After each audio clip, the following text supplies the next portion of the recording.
ಇನ್ನೊಂದು ತಮಾಷೆಯ ಸಂಗತಿಯನ್ನು ನಾನು ನಿಮಗೆ ಹೇಳಲೇಬೇಕು. ವಯನಾಡಿಗೆ ಬನ್ನಿ, ವಯನಾಡು ನಿಮ್ಮನ್ನು ಕಾಯ್ತಾ ಇದೆ. ಈ ರೀತಿ ಏನಾದರೂ ಆ್ಯಡ್ ನೋಡಿಬಿಟ್ರೆ, ನೀವು ಜಾಹೀರಾತು ನೋಡಿಬಿಟ್ರೆ ಏನು ಅನ್ಕೋತೀರಿ? ಅತ್ಯಂತ ಸಹಜವಾಗಿ ನಾವು ನೀವು ಅಂದ್ಕೊಳ್ಳುವಂಥದ್ದು ಏನು ಅಂದರೆ, ವಯನಾಡಿರುವಂಥದ್ದು ಕೇರಳದಲ್ಲಿ, ಹಾಗಾದರೆ ಕೇರಳದವರೇ ಇದನ್ನು ಕೊಟ್ಟಿರ್ಬೇಕಪ್ಪ ಈ ಜಾಹೀರಾತನ್ನು ಅಂತ. ಇಲ್ಲ, ಇಲ್ಲಿ ಸ್ವಲ್ಪ ಬದಲಾಗಿದೆ. ಇದು ಇಂಥದ್ದನ್ನು ಕೊಟ್ಟಿದ್ದು ಪಾಪ ಕೇರಳದವರಲ್ಲ, ಕರ್ನಾಟಕದವರೇ. ಯಾಕೆ ಕೊಟ್ಟರು?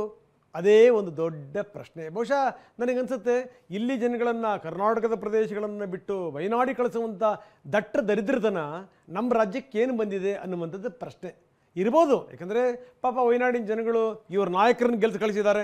ಹೀಗಾಗಿ ಆ ಋಣ ತೀರಿಸ್ಕೊಳ್ಳೋಕ್ಕೋಸ್ಕರ ಏನಾದ್ರೂ ನಮ್ಮ ವ್ಯವಸ್ಥೆ ಈ ರೀತಿ ಜಾಹೀರಾತು ಕೊಡ್ತಾ ಅನ್ನುವಂಥ ಪ್ರಶ್ನೆ. ಇದಕ್ಕೆ ಸಂಬಂಧಪಟ್ಟಾಗ ಮಾತಾಡ್ತೀನಿ. ಇನ್ನು ವಯನಾಡಿನ ಕಥೆಯನ್ನು ನಾನು ಹೇಳಲೇಬೇಕು. ವಯನಾಡು ನೋ ಡೌಟ್ ಅತ್ಯಂತ ಸುಂದರವಾದಂಥ ಪ್ರದೇಶಗಳಲ್ಲೊಂದು. ನಿಮಗೆ ಗೊತ್ತಿದೆ, ವಯನಾಡು ಕೇರಳದಲ್ಲಿದೆ. ಜೊತೆಗೇನು ಅಂದರೆ, ಈ ಕಾಂಗ್ರೆಸ್ಸಿಗರಿಗೆ ವಯನಾಡನ್ನು ಕಂಡ್ರೆ ಬಹಳ ಪ್ರೀತಿ. ಅದು ಭಾಳ ಅವ್ರಿಗೆ ಸುಂದರ ಅನಿಸ್ಲಿಕ್ಕೂ ಕೂಡ ಕಾರಣ ಇದೆ. ಯಾಕಂದರೆ ರಾಹುಲ್ ಗಾಂಧಿಯವರನ್ನ 2 ಬಾರಿ ವಯನಾಡಿನ ಜನತೆ ಗೆಲ್ಲಿಸಿ ಕಳಿಸಿದರು. ಇನ್ನು ಮತ್ತಷ್ಟು ಸುಂದರ ಅಂತ ಅನಿಸಿದ್ದು ಪ್ರಿಯಾಂಕಾ ಗಾಂಧಿ ಅಲ್ಲಿಂದ ಗೆದ್ದು ಬಂದಂಥ ಸಂದರ್ಭದಲ್ಲಿ.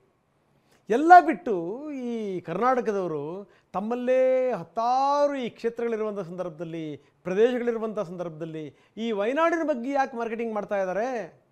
ಅದು ವಯನಾಡಿನ ಋಣಭಾರ. ಆ ಋಣಭಾರವನ್ನು ತೀರಿಸೋಕ್ಕೋಸ್ಕರ ನಾಯಕರು ಈ ಪ್ರಯತ್ನ ಮಾಡ್ತಾ ಇದ್ದಾರೆ. ಯಾಕಂದರೆ ಇಲ್ಲಿಂದ ವಯನಾಡಿಗೆ ಟೂರ್ ಟ್ರಿಪ್, ಪ್ರವಾಸೋದ್ಯಮ ಇಲಾಖೆದು. ಯಾವುದಕ್ಕೋಸ್ಕರ ನೋಡಿ.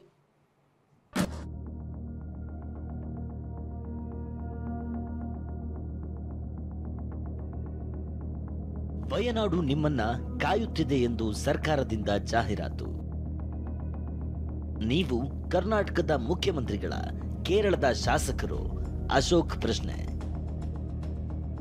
ಈಗ ನೀವು ನೋಡ್ತಿರೋ ಪೋಸ್ಟ್ ಕರ್ನಾಟಕ ರಾಜ್ಯ ಪ್ರವಾಸೋದ್ಯಮ ಅಭಿವೃದ್ಧಿ ನಿಗಮ ಹೊರಡಿಸಿರೋ ಜಾಹೀರಾತು. ಮಂಚಿನ ಹೊದಿಕೆಯೊಳಗಿನ ಸುಂದರ ವಯನಾಡು ನಿಮ್ಮನ್ನ ಕರೀತಾ ಇದೆ ಅಂತ KSTDC ಟೂರ್ ಪ್ಯಾಕೇಜ್ ಬಿಟ್ಟಿದೆ. ವಯನಾಡು ಪ್ರಿಯಾಂಕಾ ಗಾಂಧಿ ಪ್ರತಿನಿಧಿಸುವ ಕ್ಷೇತ್ರ. ಹೀಗಾಗಿ ಇದೇ ವಿಚಾರ ಈಗ ಬಿಜೆಪಿ ನಾಯಕರ ಕೆಂಗಣ್ಣಿಗೆ ಗುರಿಯಾಗಿದೆ.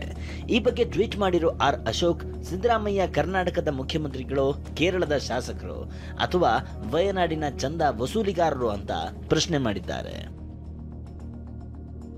ಅಸಲಿಗೆ ನೀವು ಕರ್ನಾಟಕ ಸಿಎಂ ಅಥವಾ ಕೇರಳದ ಶಾಸಕರು ಅಥವಾ ವಯನಾಡಿನ ಚಂದ ವಸೂಲಿಗಾರರು? ನೆರೆಯಿಂದ ಉತ್ತರ ಕರ್ನಾಟಕ ಮುಳುಗಿದೆ. ಆದರೆ ಪರಿಹಾರ ಮಾತ್ರ ವೈಮಾನಿಕ ಸಮೀಕ್ಷೆಗಳಿಗೆ, ಸುಳ್ಳು ಭರವಸೆಗಳಿಗೆ, ಜಾಹೀರಾತುಗಳಿಗೆ, ಫೋಟೋಶೂಟ್ಗಳಿಗೆ ಸೀಮಿತವಾಗಿದೆ. ಇನ್ನು ಈ ಬಗ್ಗೆ ಬಿಜೆಪಿ ನಾಯಕರು ಕಿಡಿಕಾರಿದ್ದಾರೆ. ನಾನು ಮುಖ್ಯಮಂತ್ರಿಗಳಿಗೆ ಕೇಳಕ್ಕೆ ಬಯಸ್ತೀನಿ, ಮುಖ್ಯಮಂತ್ರಿಗಳಿಗೆ ಗುಲಾಮಗಿರಿ ಅಂತ ನೀವು ಹೇಳ್ತೀರಲ್ಲ, ಯಾವ್ದು ಗುಲಾಮಗಿರಿ? ಇದು ಗುಲಾಮಗಿರಿ.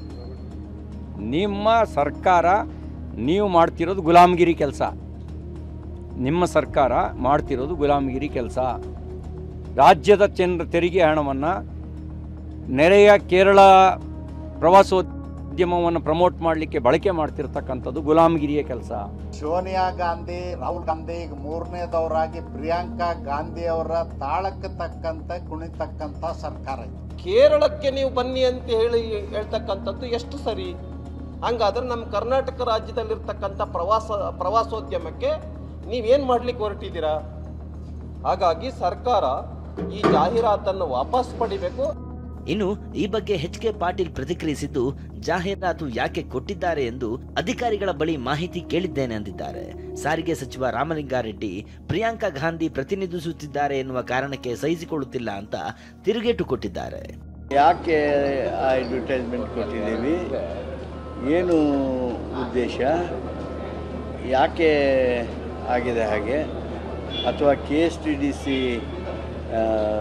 ನಿಮ್ಮ ಹೋಟೆಲ್ ಇದೆ ಅಲ್ಲಿ ಏನು ಅನ್ನೋದ್ರ ಬಗ್ಗೆ ಮ್ಯಾನೇಜಿಂಗ್ ಡೈರೆಕ್ಟರ್ KSTDC ಅವರಿಂದ ವಿವರಣೆ ಪಡೆದು ಮಂಡಿಸೋದಕ್ಕೆ ಮಾನ್ಯ ನಮ್ಮ ನಿರ್ದೇಶಕರಿಗೆ, ಡೈರೆಕ್ಟರ್, ಕಮಿಷನರ್ ಅವರಿಗೆ ನಾನು ಸೂಚನೆ ಕೊಟ್ಟಿದ್ದೇನೆ. ಅವ್ರಿಗೆ ಏನು ಟೀಕೆ, ಅವ್ರು ಏನು ಅಂದರೆ, ಆ ವಯನಾಡು ಕ್ಷೇತ್ರವನ್ನು ಇವರು ಪ್ರತಿನಿಧಿಸ್ತಾ ಇದ್ದಾರೆ, ಪ್ರಿಯಾಂಕಾ ಗಾಂಧಿಯವರು ಅಷ್ಟೇ. ಅದಕ್ಕೆ ಅವರು ಸಹಿಸ್ಕೊಳ್ಳೋಕ್ಕಾಗ್ತಿಲ್ಲ. ವಯನಾಡು ಟೂರ್ ಟ್ರಿಪ್ ವಿಚಾರ ಸದ್ಯ ಎರಡೂ ಪಕ್ಷಗಳ ನಾಯಕರ ಮಧ್ಯೆ ವಾಕ್ಸಮರಕ್ಕೆ ಕಾರಣವಾಗಿದೆ. Bureau report, TV9.